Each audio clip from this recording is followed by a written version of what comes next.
देवाड़ी नमः संस्कृताय। आप संस्कृत देवाड़ी गंगा चैनल पर मेघदूत के श्लोकों की व्याख्या और इसके अर्थों को सुन रहे हैं, समझ रहे हैं, जान रहे हैं। और इसी क्रम में आज हम 8वें श्लोक के बाद 9वें श्लोक को लेकर आपके सामने उपस्थित हुए हैं। तो आइए, इसके पहले हमने पढ़ा था कि ऐसा कौन सा पति होगा जो सावन मास में अपनी पत्नी की उपेक्षा करेगा, अर्थात वह अवश्य अपनी पत्नी से मिलने जाएगा। और नीचे दिया था कि मेरी ही एक ऐसी पराधीन वृत्ति है कि मैं केवल नहीं जा सकता क्योंकि मैं कुबेर के अधीन हूँ। बाकी अन्य लोग अपनी पत्नी की उपेक्षा करेंगे ही नहीं, वह अवश्य इस सावन मास में जाएंगे। यह कथानक हमने पीछे पढ़ा। अब आ जाइए अगले श्लोक में कि तांचावश्यं देवस गणना तत्परामेक पत्नीम् अव्यापन्नां बेहत गतिः द्रक्ष्यसि भ्रातृजायाम् आशावन्दः कुसुम सदृशं प्रायसो ह्यङ्गनानां सद्यः पाति प्रणय हृदयं विप्रयोगे रुणद्धि। ऊपर आ जाइए। तांचावश्यम कि ताम से क्या हो रहा है, उस भ्रातृजायाम का बोल रहा है कि तुम उसको देखोगे। किसको? भ्रातृजायाम, अर्थात तुम भ्रातृजायाम भाभी, और उसके बाद जायाम, भ्रातृ माने भाई, जायाम माने पत्नी, भाई की पत्नी को देखोगे अर्थात भाभी को देखोगे। दूसरे शब्दों में कहें भौजाई को देखोगे। क्लियर हो गया? भ्रातृजायाम से क्या हुआ? भौजाई को देखोगे। आगे दिया है द्रक्ष्यसि कि तुम अपनी भौजाई को देखोगे, और ऊपर दिया है तांचावश्यम, तुम अवश्य अपनी भौजाई को देखोगे। अब तो मेघ का जाने का मन नहीं होगा, अब तो वह निश्चित ही जाएगा। क्यों? क्योंकि तुम अपनी भौजाई को देखोगे। यहाँ पर मेघ ने नहीं कहा कि तुम हमारी पत्नी को देखोगे, वह सीधे ही बता दिया कि तुम अपनी भाभी को जाकर वहाँ पर मिलोगे, अर्थात तुम्हारी भाभी वहाँ पर मिलेंगे। भाभी इसीलिए बनाया कि तुम बेरोक टोक उसके पास पहुँच सकते हो। भाई देवर जो होता है, मेघ को यहाँ पर देवर बना दिया। देवर भौजाई के पास बिना रोके टोके पहुंच जाता है। इसीलिए कालिदास ने बहुत सुंदर ही शब्द का प्रयोग किया, यक्षने के माध्यम से कहलवाया कि तुम अपनी भौजाई को देखोगे। अब आ जाइए, भातृजायाम के कुछ विशेषण दिए गए हैं। कैसी भातृजायाम है?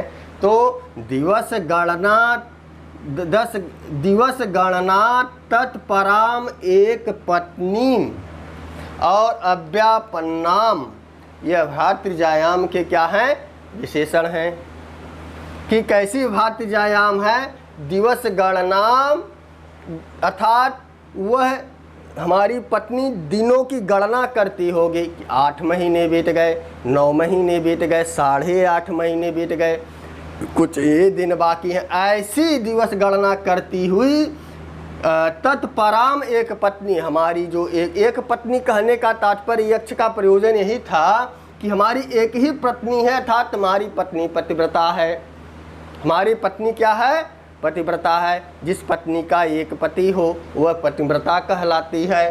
तो दिवस गणनाम तत्पराम एक पत्नी, हमारी जो पत्नी है वह दिवस की गणना करते हुए पतिव्रताम भ्रातृजायाम और अव्यापन्नाम भ्रातृजायाम द्रक्ष्यसि, देखोगे।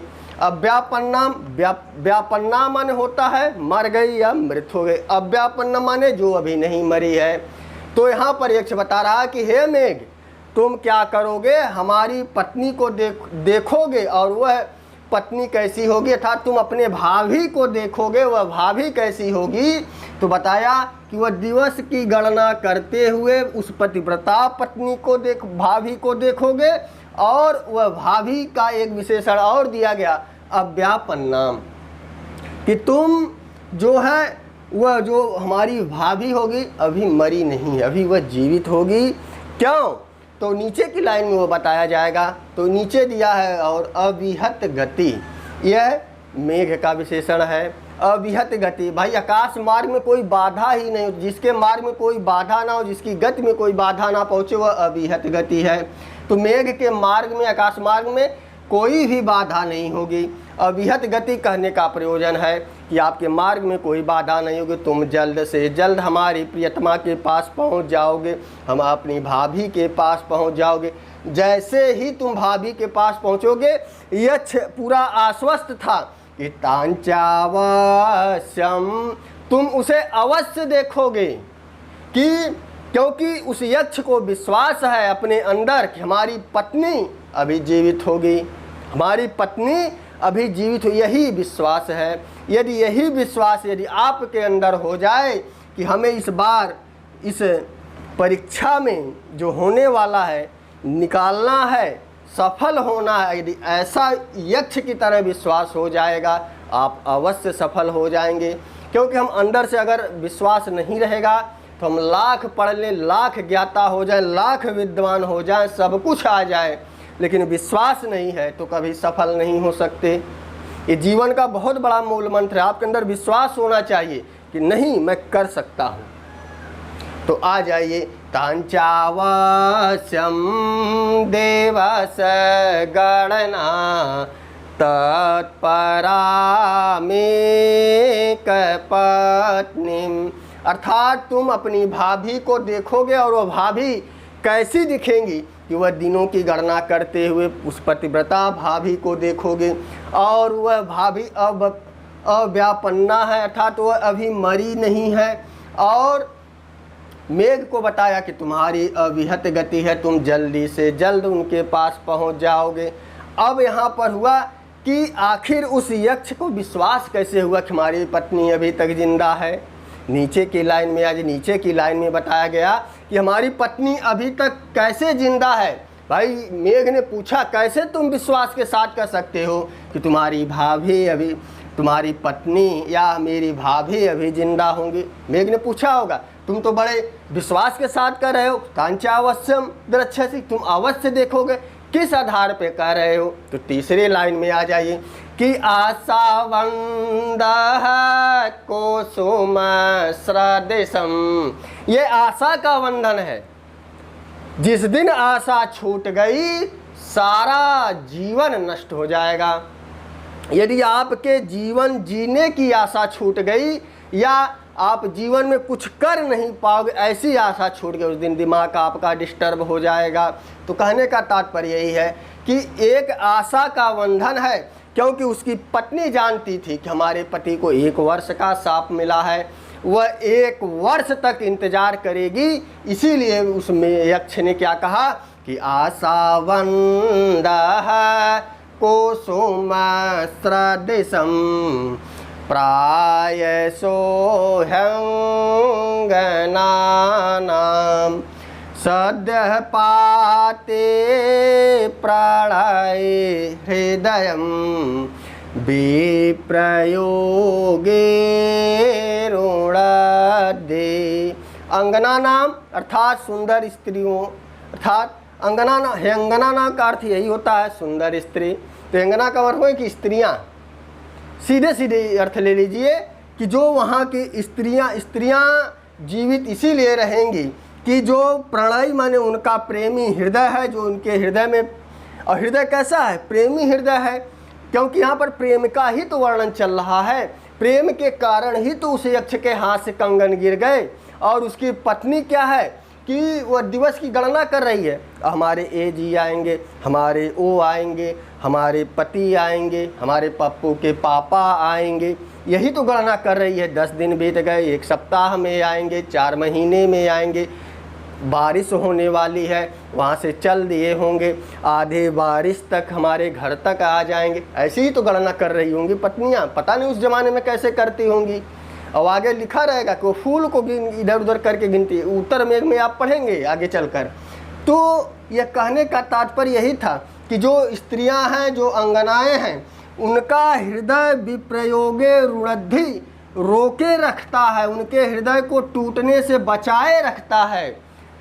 अंगना नाम हृदयम विप्रयोगे रुणद्धि, अर्थात हृदय को टूटने से रुणद्धि माने रोके रखता है। और हृदय कैसा है? प्रणयी, उस प्रेमी हृदय को विप्रयोगे रुणद्धि रोके रखता है अंगनाओं के। क्यों? कि आशा बंध है, आशा का ही एक ऐसा बंधन है कि वह उनके हृदय को टूटने से रोके रखता है। उनके हृदय को विप्रयोगे माने उनका हृदय कहीं टूट ना जाए, अलग ना हो जाए। तो अलग क्यों ना हो? आशा बंध है तो कुसुम सदृशम, और वह हृदय कैसा है? कुसुम सदृशम माने फूल के समान कोमल हृदय वाली अंगनाओं के प्रेमी हृदय को रोके रखता है। कौन रोके रखता है? आशा बंध है, केवल एक आशा ही है कि उनके हृदय को टूटने से रोके रखता है। उन स्त्रियों, अंगना माने स्त्रियों को, प्रायः माने प्रायः, प्रायः उनके हृदय को रोके रखता है आशा का बंधन। जैसे किसी पेड़ की डंठल से या किसी पेड़ के डाली से डंठल तोड़ लें तो जितने दिन वह डंठल में वह पत्ता हरा रहेगा, और उस डंठल से पत्ता अलग कर दे, दोनों एक साथ रख दीजिए, पत्ता पहले टूट जाएगा, सूख जाएगा, लेकिन जो डंठल में लगा पत्ता होगा वह देरी से टूटेगा, क्योंकि उसके साथ आशा का बंधन जुड़ा हुआ है, अपनी बंधन से जुड़ा हुआ है, वो डंठल से जुड़ा हुआ, इसीलिए वह देर से सूखा। लेकिन जो उस डंठल से तोड़कर आपने पत्ता रख दिया वह पहले सूख जाएगा, क्योंकि उसका डंठल से उसका आशा बंधन था, वहाँ से वह अलग हो गया। तो वही चीज़ यहाँ भी बताया गया कि जो स्त्रियों के प्रेमी हृदय हैं उनके हृदय को रोके रखता है आशा बंधन। और वह आशा बंधन कैसा है कि वह जो प्रेमिकाएं होती हैं, जो अंगनाएं हैं, जो सुंदर स्त्रियां हैं, और उनके जो हृदय कुसुम सदृशम हृदयम प्रणयी हृदयम, ये दोनों विशेषण हैं। हृदयम का विशेषण है कुसुम सदृशम हृदयम और प्रणयी हृदयम माने प्रेमी हृदयम, कि जिसके हृदय में प्रेम हो। तो ऐसे हृदय को क्या करता है? रोके रखता है आशा बंध। क्लियर हो गया? और आशा बंधा का अभिज्ञान शाकुंतलम में भी है, गुरुवपि विरह दुखा नाम आशा बंध साह्यति। यह अभिज्ञान शाकुंतलम में आपको मिलेगा। कालिदास ने फिर यहाँ पर आशा बंधन का प्रयोग किया कि प्रेमी के हृदय को क्या रोके रखता है? आशा का बंधन। नहीं तो सद्य है पाती, कि उनका हृदय टूट न जाए। सद्य है पाती, सद्य है, इसको ध्यान रखना, सद्य है पाती, उनका हृदय टूट न जाए, उनका हृदय फट न जाए, उनका हृदय चूर चूर ना हो जाए, नष्ट ना हो जाए, क्योंकि आशा बंध है। आशा ही एक ऐसी चीज है कि जो अंगना नाम हृदयम विप्रयोगे रुणद्धि, उनके हृदय को टूटने से रोके रखता है। क्लियर हो गया? तो यहाँ पर कुसुम सदृशम और प्रणय हृदयम का विशेषण है। अंगना नाम अर्थात सुंदर स्त्रियाँ, प्रायसो माने प्रायः, रुणद्धि माने रोके रखता है, विप्रयोगे माने अलग, उनका हृदय अलग ना हो जाए, टूट ना जाए, सद्य पाती तुरंत नष्ट ना हो जाए। लेकिन नष्ट क्यों नहीं होता? आशा बंध है। ध्यान रखना, यदि आपकी भी आशा टूट गई, हमारा नहीं होगा, हमसे बहुत से ज़्यादा लोग पढ़ने वाले हैं, लोग इस टीचर से पढ़ रहे हैं, तो यह मायने नहीं रखता आप कितना आप जर्ब करते हो, यह मायने रखता है आप उनसे क्या अलग सीखे हो, यह मायने रखता है। क्लियर हो गया? तो यहाँ पर भ्रातृजायाम का भी विशेषण बताया गया। दिवस गणनाम तत्पराम एक पत्नी भातृजायाम और अव्यापन्नाम भातृजायाम, अविहत गति से जो है ताम से भी जो है उस भाभी का बोध हो रहा है। तान च माने तो ताम माने उसको, किसको? भातृजायाम माने भाभी को देखोगे, च माने और अवश्य माने निश्चित ही देखोगे। अविहत गति से जो है, किसकी अविहत गति है? उस मेघ की है। क्लियर हो गया? तो यह इससे कुछ अर्थ रहे और हमने विशेषण विशेष से भाव बताया। तो बस आज के लिए इतना। हाँ, वीडियो कैसी लगी कमेंट बॉक्स में अवश्य बताइएगा। तो आज के लिए इतना ही। नमः संस्कृताय, शुभ संध्या, शुभ रात्रि।